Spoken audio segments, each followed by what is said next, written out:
بسم اللہ الرحمن الرحیم نحمده ونصلی ونسلم علی رسولہ النبی الکریم الامین المکین الامین اما بعد فاعوذ باللہ من الشیطان الرجیم بسم اللہ الرحمن الرحیم انما یرید اللہ لیذہب عنکم الرجس اہل البیت ویطہرکم تطہیرا صدق اللہ مولانا العظیم۔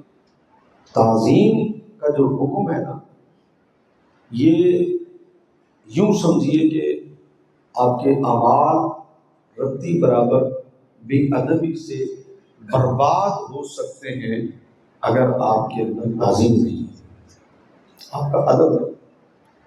قرآن اس پر شاہد ہے۔ قرآن کے لفظوں پر آپ اگر آپ غور کریں تو اللہ نے فرمایا کہ وَلَا تَرْفَعُوا أَصْوَاتَكُمْ فَوْقَ صَوْتِ النَّبِيِّ۔ ایک آیت یوں بھی ہو سکتی تھی اگر اللہ نازل کرتا تو یہ ہوتی کہ لا ترفعوا اصواتکم علی النبی، نبی پر اپنی آوازوں کو بلند کرو۔ جس کا مطلب کیا بنتا؟ جس کا مطلب یہ بنتا کہ نبی کے سامنے جب آپ بیٹھے ہو تو آپ دھیمی آواز میں بولیں، تو پھر آپ جتنی دھیمی آواز میں بول سکتے اتنی دھیمی آواز میں بولتے تو آپ قرآن کی آیت پر عمل ہو جاتا اور آپ کی نجات ہو جاتی۔ لیکن آیت علی نبی نہیں ہے، آیت یہ ہے کہ لا ترفعوا اصواتکم فوق صوت النبی، فوق علی النبی نہیں، فوق صوت النبی۔ علی نبی کا مطلب کیا تھا کہ جتنا آپ نبی کے سامنے دھیما بول سکتے اتنا بولے، بس اب عمل ہو گیا قرآن۔ یہ علی نبی تھا۔ لیکن فوق صوت النبی کا مطلب کیا ہے کہ تم نبی کے سامنے بیٹھے ہو تو جتنی آواز میں نبی بولتا ہے تمہاری آواز نبی کی آواز سے نیچی ہونی چاہیے۔ اب اگر نبی دھیمی آواز میں بولیں تو آپ پر لازم ہے کہ آپ اس سے دھیمی بولیں۔ اب یہ نہیں ہو سکتا کہ آپ یہ کہیں کہ جی میں تو دھیما ہی بولا ہوں۔ اگر علی نبی ہوتا تو پھر اس کا مطلب ہے کہ آپ جتنا دھیما بولے آپ بچ گئے، آپ کی ادب آپ کا ہو گیا۔ نہیں، اگر نبی کا جو بولنے کا ووکل ہے، ساؤنڈ ہے، اگر میں اس کو اس میں حاجی صاحب کچھ بیان کروں نمبرنگ میں، اگر نبی کا ساؤنڈ 10 نمبر پر گیا ہے، جو والیوم، ہاں اب صحیح ہے، والیوم اگر 10 نمبر پر گیا ہے تو آپ کا 8 نمبر ہو، اور نبی کے والیوم میں اگر اس کو نمبرنگ دی جائے وہ 8 نمبر پر ہے تو آپ کا 6 نمبر پر ہو، اور نبی کا 6 نمبر پر ہے تو آپ کا 4 نمبر پہ، اور نبی کا 4 نمبر پہ آپ کا 2 نمبر پہ ہو۔ یہی وجہ تھی کہ جب حضرات صحابہ حضور کے سامنے بیٹھتے، چونکہ میرے حضور نے کبھی بلند آواز سے گفتگو کی نہیں، حضور دھیمی آواز میں گفتگو کرتے، اور قرآن میں اللہ نے اس کو منع فرمایا ہے کہ چیخ چیخ کر باتیں کرنا، فرمایا کہ زیادہ اونچی آواز تو حمار کی ہے، گدھے کی ہے، قرآن کہتا ہے۔ تو حضور دھیمی آواز میں بولتے تھے۔ یہ الگ بات ہے کہ حضور بولتے آہستہ تھے، آواز سب تک پہنچ جاتی ہے۔ یہ حضور کی شان ہے۔ حضور یہی وجہ ہے کہ چونکہ قرآن کا حکم تھا کہ نبی کی آواز پر، نبی پر نہیں، نبی کی صوت عربی میں کس کو کہتے ہیں؟ فوق اوپر، صوت النبی، نبی کی آواز کے اوپر تمہاری آواز نہیں ہونی چاہیے۔ آواز فوق النبی ہوتا تو پھر نبی کے سامنے، فوق النبی نہیں، فوق صوت النبی، نبی کی آواز پر۔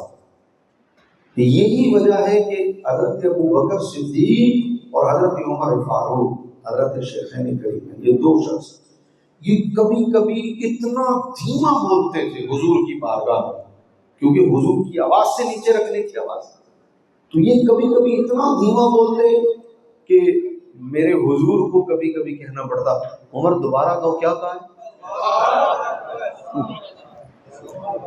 کیا کہا ابوبکر دوبارہ کہو؟ یہ بتانا، ورنہ میرے حضور اس آواز کو بھی سن، اس کو تو چھوڑیں، یہ تو بولتے تھے نا، ورنہ وہ تو اس کو بھی سن لیتے ہیں جو کوئی نہ بولے. نعرہ تکبیر، نعرہ رسالت، نعرہ رسالت. جو قرآن یہ کہہ رہا ہو، جو آپ مجھے خود بتائیے، جو قرآن یہ کہہ رہا ہو کہ جب یہ اپنی جانوں پر ظلم کر بیٹھے تو تیرے دربار میں آئے، جب تیرے دربار میں آئے تو آپ اور میں تو زبان رکھتے ہیں تو چلو بولیں گے، اب تیرے دربار میں آنے والا جب گونگا ہوگا تو آپ پر قسم ہے، آپ بتائیے کہ وہ کیسے حضور کو بتائے. کیا کہنے، تو کیا گونگا صرف دل کی بولی نہیں بولے گا؟ اب جس کی آپ نہیں جانتے اس کی حضور بولی سمجھ رہے ہیں. ہمارے نغمہ پڑھتے ہیں یہ، وہی جانتے ہیں بولیاں سب کی، وہی بھرتے ہیں جھولیاں سب کی. آؤ دربار مصطفیٰ میں چلے، آؤ دربار مصطفیٰ میں چلے، کھوٹے سکے وہی لے چلے.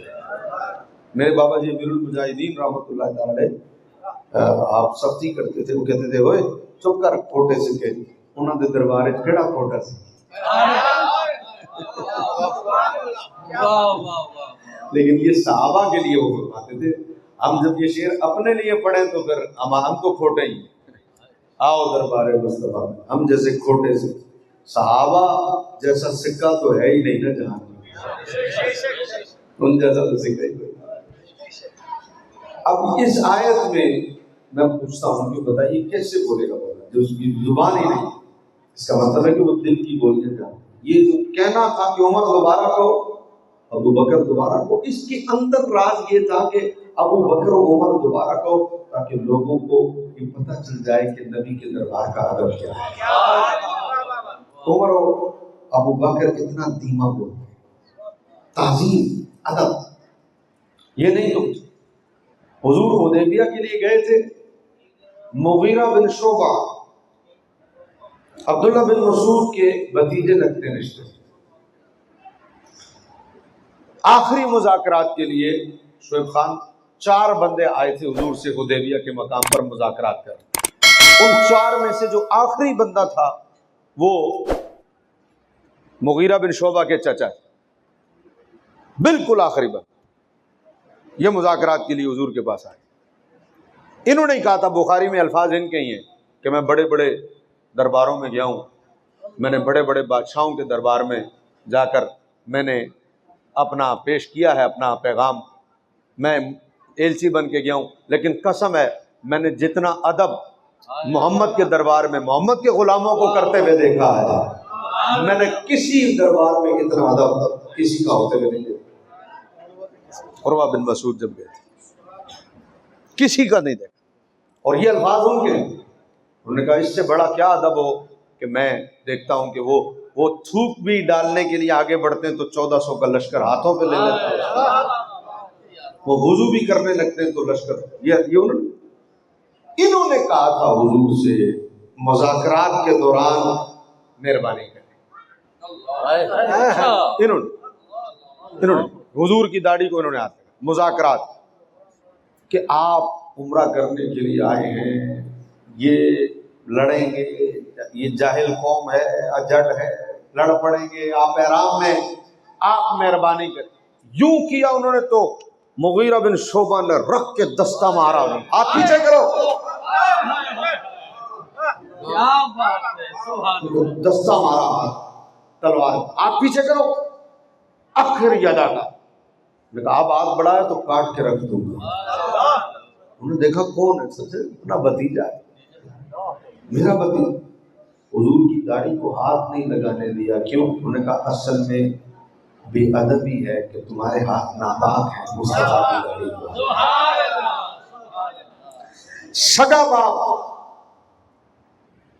باپ حضور علیہ السلام کی زوجہ حضرت ام میمونہ، سگا باپ ملنے کے لیے جاتا ہے مکہ میں ابو سفیان،